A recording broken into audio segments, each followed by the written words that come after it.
Hello and welcome to episode 182 of the Property Podcast. I'm Rob B with Rob D, and this week we're looking at, is property really better than a pension? We're not going to be as biased as you think.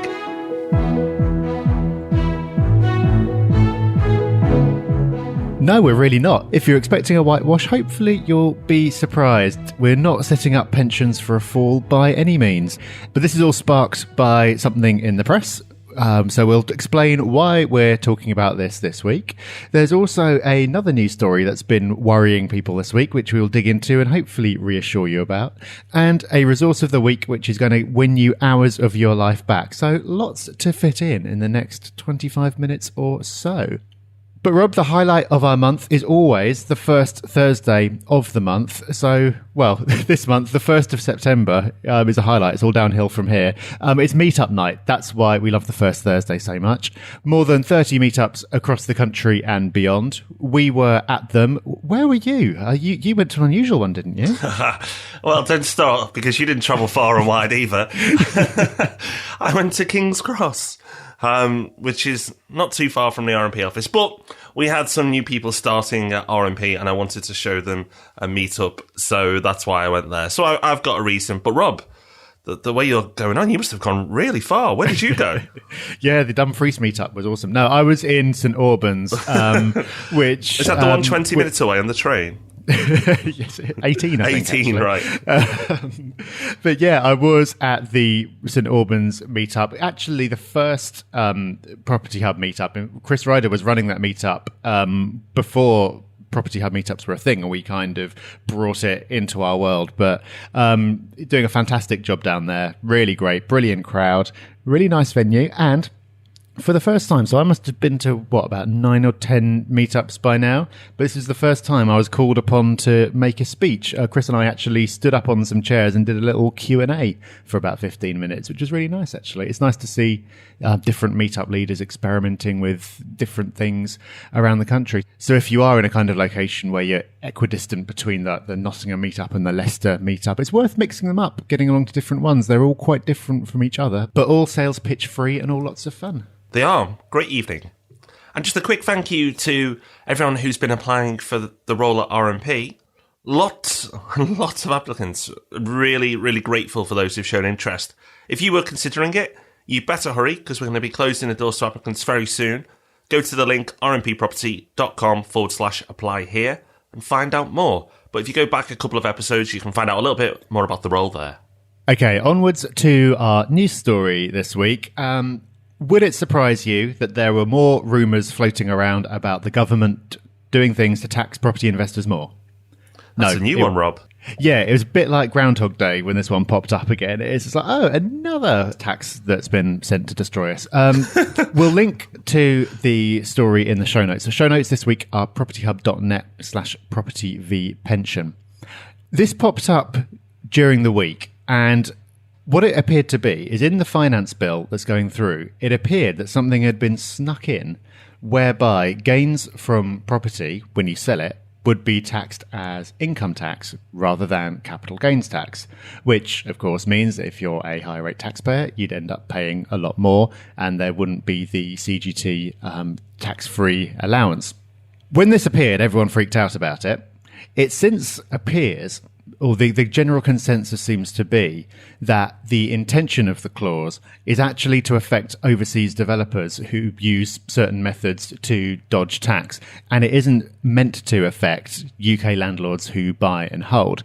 There are still concerns that because of the way it's worded, it being ambiguous means that it could be applied to UK landlords anyway, so they will choose the most favourable interpretation of the wording to extract as much tax as possible. So some people are pretty relaxed about it and think it's a non-issue.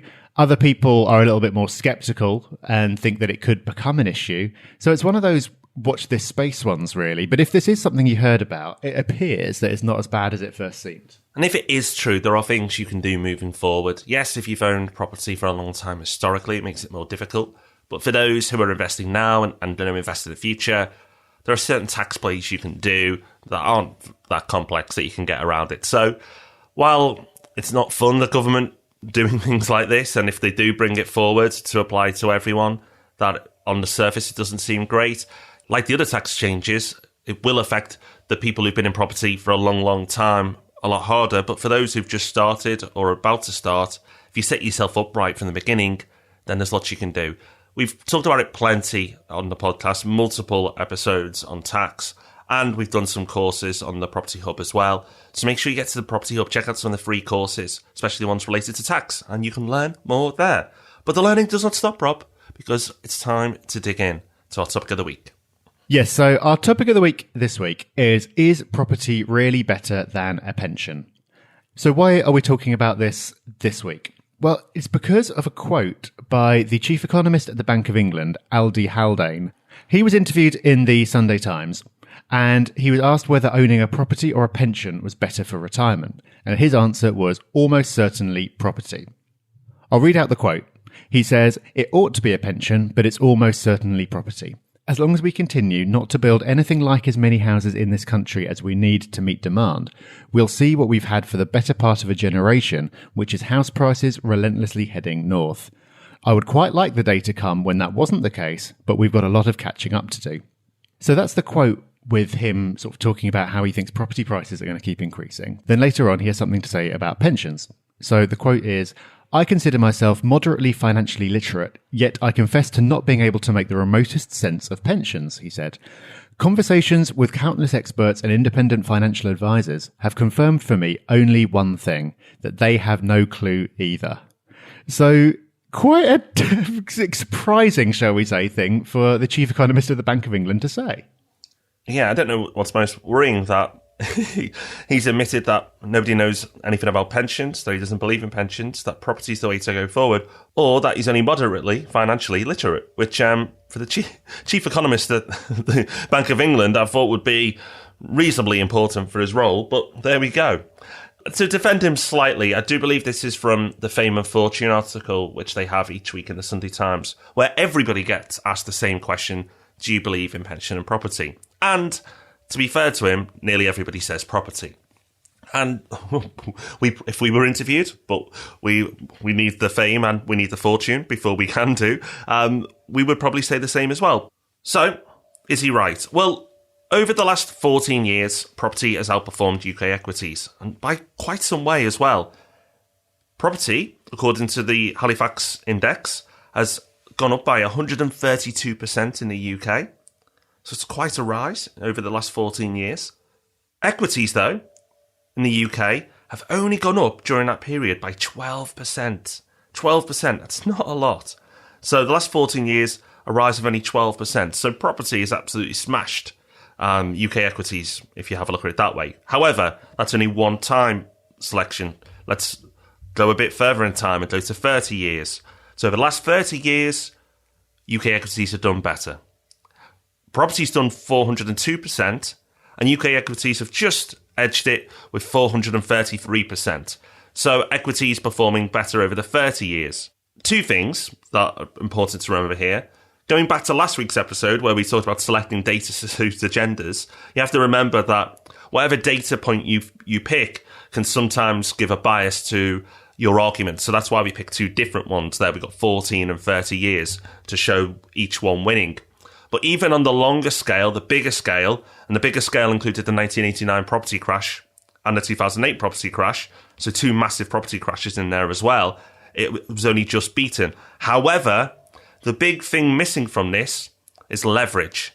And leverage isn't included in those property figures. That's if you bought cash. If you leveraged at all, then the gains for property would far exceed equities in this case. Far exceed it. So leverage is the first big advantage of property.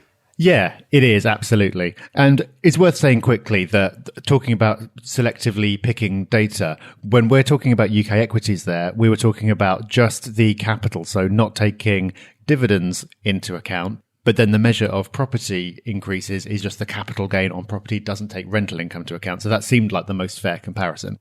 But yes, like Rob says, the property measure that we were looking at assumes that you buy it in cash. It doesn't take leverage into account. And leverage is one of the big advantages of property. So if we move into looking at what the advantages of property are over pensions, leverage is number one. It should probably be numbers 2, 3, and 4 as well, because it maximizes your returns in a big way. Yes, of course, it also maximizes your losses if things go in the other direction, which is kind of a negative, which we'll come to later. But when you're looking at property returns, if you bought a property 20 years ago, 30 years ago, using leverage, your returns will have massively outstripped any of the numbers that we just talked about, because you would have been able to buy more using less of your own money. Therefore, you would have experienced more gain. You would have collected more rent as a proportion of your investment, all that good stuff. So leverage is a huge advantage of property that isn't available in the same way to other asset classes. Another advantage of property is that house price inflation tends to outstrip general inflation. So this ties back into what we talked about recently, last week, I believe. Is property in the UK unaffordable? We'll link to that in the show notes. And one of the things we saw there is that when you look at property values over time, property inflation is higher than general inflation, meaning they're becoming progressively less affordable in terms of capital values, at least. And we dug into some other measures that showed that it wasn't unaffordable. But the point is, if you invest in property, it's generally going to more than maintain its value. And the other part of this is that rents also tend to rise in line with wages. And the rents tend not to fall even if capital values do. So if we're talking in terms of retirement, when you're retired, what you need is an income stream. In property, that income stream is your rents.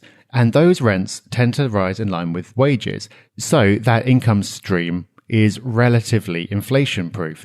Even if property values fall off a cliff, rents don't follow, because rents aren't tied to capital values. So when we saw the most recent crash around about 2008, rents didn't really fall. So even though property looks like it can be quite volatile, the income stream from it, rents, are relatively secure. Another advantage is you can buy discounts. I spend, or it seems, large parts of my life assessing deals and working on getting discounts. You can do it. I'm not saying it's easy, but it's possible. But if you go and buy a share on the FTSE, you can't say, I see your price, but I'm going to give you 10% less. It's not going to happen. But you can do that with property. And I think this is a big point. It's a lot easier for people to understand. The chief economist of the Bank of England says so as well. Even he finds property a lot easier to understand. Pensions can be intimidating and put people off for that reason. People kind of think it's a good thing to do and put their money in, but they don't understand why. It's kind of a socially accepted thing. Put money in a pension. But if you actually ask people, to explain how their pensions work and the return it's going to give them, I think a lot of people would struggle. Not everyone, but a lot of people would. If you've asked people to explain why they're invested in property, I think it's fair to say they'd be a lot more clued up about the reasons. And then also, with property, you don't have the restrictions. If I want to buy a property today, sell it in 5 years, and I'm not a pension age, I can take my profits out. I can take the rental income now and pay myself with it. With pensions, you are restricted. You can't do that. No, absolutely. So there are some big advantages for property, which is why so many people have chosen to invest in property rather than a pension, and why the chief economist of the Bank of England is inclined the same way. But we said we weren't setting this up for a whitewash, and we're not. There are some very real advantages to pensions as well. So we started this episode by talking about tax, as we seem to have spent a lot of our time doing over the last couple of years. And the tax advantages of pensions are significant. There's no getting around it. First of all, you get tax relief on the money going in. So especially if you're a higher rate taxpayer, this is a huge boost. Like leverage is the single biggest advantage of property investment, I'd say tax relief on the money going in is probably the single biggest advantage of pensions. So it's really boosting the amount that you put in. Also worth mentioning that I think we forget sometimes because we're self-employed or own our own businesses, that if you get employer contributions into a pension as well, then that's effectively free money. I don't think you're going to get your employer contributing to your next property deposit. Also on a tax point, within a pension, there's no tax on the gains or the dividends. So with a pension generally, you're taxed later. You get taxed when you want to access the money. You're not taxed when you put the money in. You actually get a benefit when you put the money in, and then you're not taxed as the money accrues. So unlike with property, where they seem to be trying to tax us every which way, and when you get that rental income, you'll be taxed on it, that's not the case with a pension. So even though it seems like people aren't that interested in pensions, find them hard to understand, are a bit cynical about them, in terms of the tax system at least has been set up in a way that makes it beneficial. There's also a lot more diversification. So when you invest in property, you can diversify to a degree by the region and the type of property, but really you're investing in property. And if the market as a whole is hurt, you're hurt. And if the market grows, you grow. But you are tied to property no matter what you do, really. Pensions, you do have that flexibility. You can invest in, normal UK shares, but you can also invest in shares from the Far East or America, or you can invest in gold. There's all types of things you can do. And that diversification appeals to a lot of people. They like to spread their risk, and pensions gives you that opportunity. So there is diversification. And you can argue that while it's difficult to understand, the actual process to invest is quite easy. You just say, yes, I'll invest in that. And the money is put in a fund or wherever you choose, and you kind of forget about it. You don't have to go and do anything with that fund. It just performs. Whether it goes up or down, you'll see. But the actual running and maintaining of that is very easy. So pensions definitely do have advantages. It's not, oh dear, pensions are awful. You should never, ever invest in a pension. Yes, the data suggests that property is stronger over time, but for some people it might intimidate them. So let's have a look at that. Why isn't property the right investment choice for everyone if property historically has outperformed pensions? Yeah, and to dig into this, I think it's worth remembering that we're talking about property as a pension here. So you can use property investment in loads of different ways. When we do the summit, we meet people who are looking at property as an income stream in retirement. We're doing it as people who want to use it as a second income, either whether that's from rental income or whether it's flipping property to make money. You can use it as a tool to quit your job and have your new job as a property developer. You can use property in loads of different ways, which is what makes it fun. But here we're specifically talking about whether property is a good retirement choice. And while it obviously can be, and a lot of people are choosing it, it's not the right retirement choice for everyone. Firstly, there is hassle involved. Even if you use a letting agent and you're extremely hands-off, there is still an element of hassle. And a lot of that hassle comes in the form of unexpected costs. So you can have voids, you can have bad tenants who don't pay, you could have a big unexpected repair bill. And those costs, if you're unlucky, can wipe out your income for months. And that's really bad news if you're relying on the income to live on. And remember, that's what we're looking at here. When you're retired, you don't have any other sources of income, so that you need that income stream. And with property, you can't be absolutely sure that every month you're going to get a certain amount of money coming in because you don't know what costs you're going to have. Now, that's especially the case if you've only got one or two properties. So if you've got a portfolio of 10, then a void in one of them is only going to wipe out 10% of your income. If you've only got one property, then a void is going to wipe out 100% of your income. And most people don't have enough of a pension to be able to diversify beyond just one or two properties, even if you're using leverage. And leverage, of course, introduces risks of its own, because if interest rates go up, that increases your payments and then your income will fall. So we are obviously very, very pro-property. But as a retirement choice, it's not going to be for everyone. If all of this sounds scary, or if you don't have enough of a pension to be able to have multiple properties, then there are definite concerns about it. So there are risks if you've only got one or two properties. But Rob, a lot of people sort of say, oh, my property is my pension, and they're just talking about their main residence. And so that's even less diversified. So this is where audio is useless because I'm shaking my head. It's a disappointed shake as well. Your own main residence is not a pension. Any decent IFA or financial advisor would tell you this, but you don't need to be qualified to be told this either.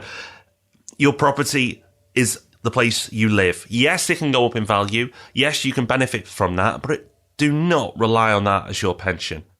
Research by Royal London found that the average person who downsizes from an average attached house, which is worth roughly 310,000, to the average semi-detached house, because that's what people say, oh, downsize and then that'll be my pension, to 197, would receive an annual income of just under 14,000 once the state pension has been added. So while we're, as Rob said, pro-property, and this argument is weighted to property more than pension, you've got to be careful. You can't just say, oh, property will be fine. As Rob's mentioned, 1 or 2 properties probably isn't enough because of the risk factor. It can be a great tool. And obviously, I don't know that everybody knows, but RMP property stands for Rescue My Pension. I'm a big believer that there's a massive pension crisis, and we'll talk about that, the way you can find out more about that in a minute.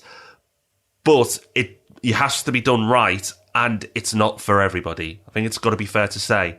I don't know, I've sent something in the air, Rob. I've done a few rants in my time, but I think this could be a podcast first. Are you feeling a bit ranty?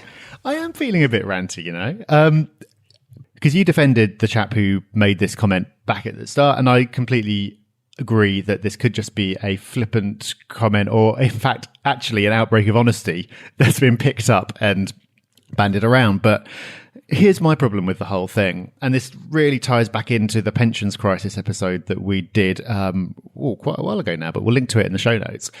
He's identified the lack of supply as the reason why house prices have increased. We've talked about that in the past, but he's ignored the fact that there are very low interest rates and there's loose credit policy. It's people are throwing money at you to go and buy houses, which the Bank of England is responsible for. There's also the government is responsible because they've been doing things like Help to Buy to keep house prices pumped up and keep everyone feeling happy, but they've played their part as well. One of the reasons that pensions are relatively a poor choice at the moment is that interest rates are near zero. So annuity rates have gone through the floor because it's almost impossible for pension funds to invest in anything that gives them a return. So pensions are performing very poorly. He's honestly saying that property seems like it's a better bet. At the same time saying that, the government is trying to tax buy-to-let landlords out of existence. It all seems a bit mixed. Effectively, they're saying, our policies have failed, we've messed it all up. The one vehicle that you could use for your retirement is property, but we don't want you to do that, so we're going to try and tax it to a point that makes it uneconomical. It just doesn't quite seem right. But perhaps the bigger point is that if the chief economist at the Bank of England doesn't understand pensions and thinks that they are a bad choice, we have a real problem. And we talked about this in one of our probably rantiest episodes of all time, the one about the pension crisis. We will link to it in the show notes. If you haven't heard it, it's worth a listen because it is terrifying. It is. So go to this week's show notes at thepropertyhub.net/property v pension.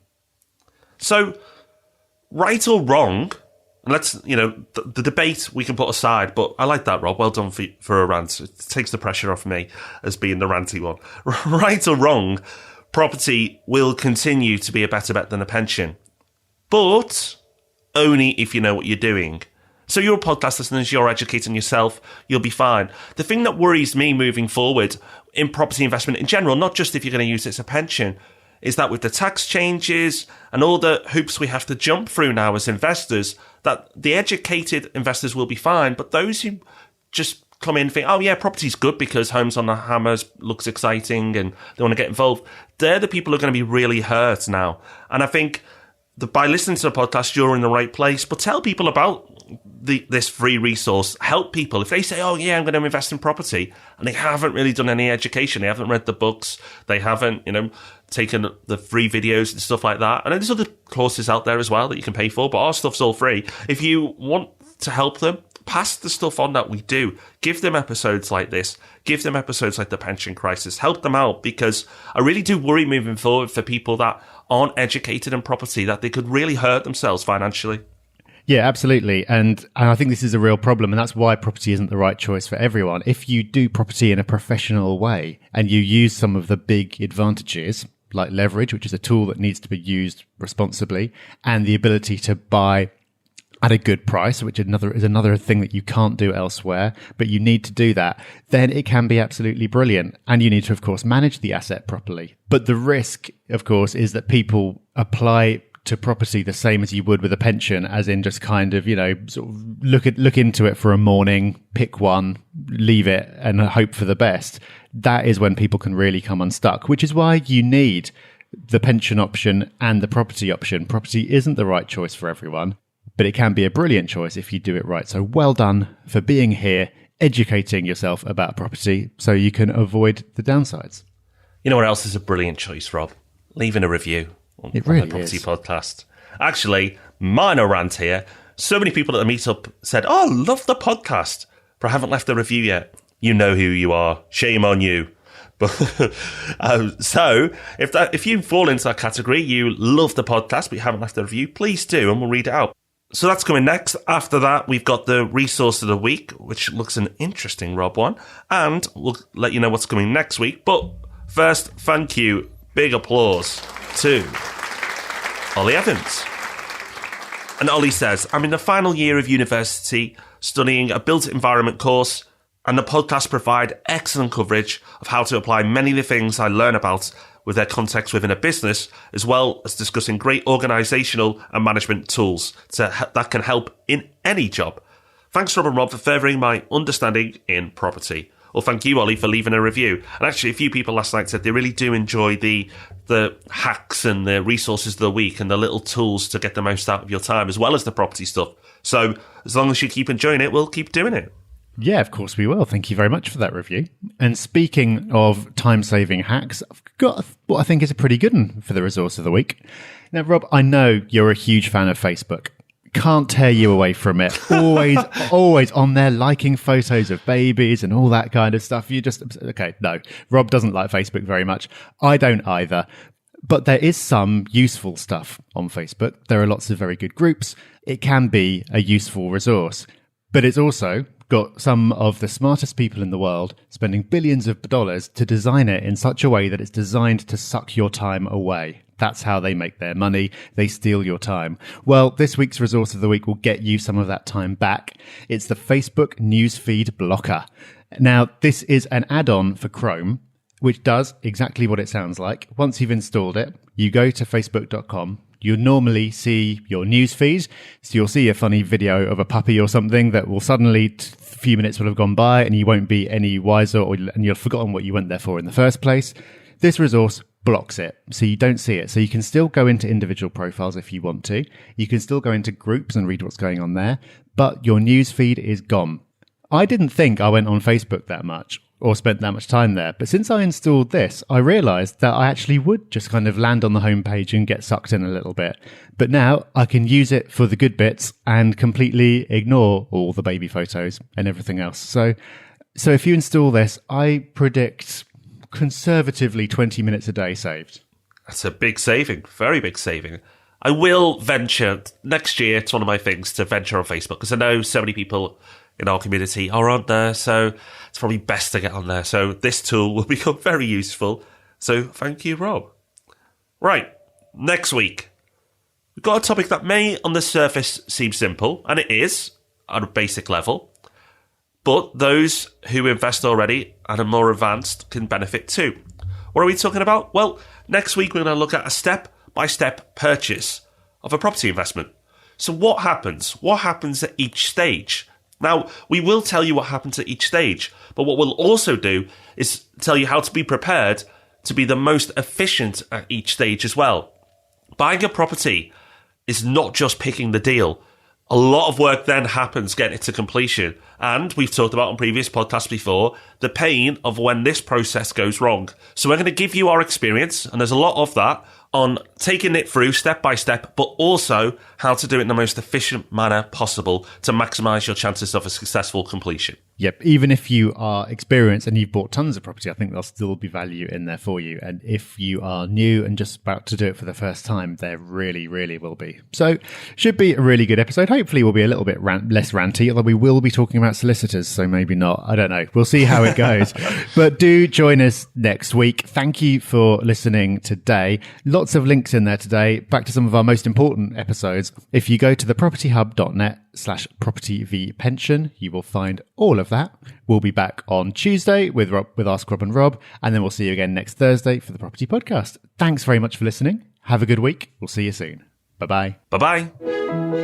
Thanks for listening to The Property Podcast. For show notes, all our past episodes, and to leave a review, go to thepropertyhub.net/podcast.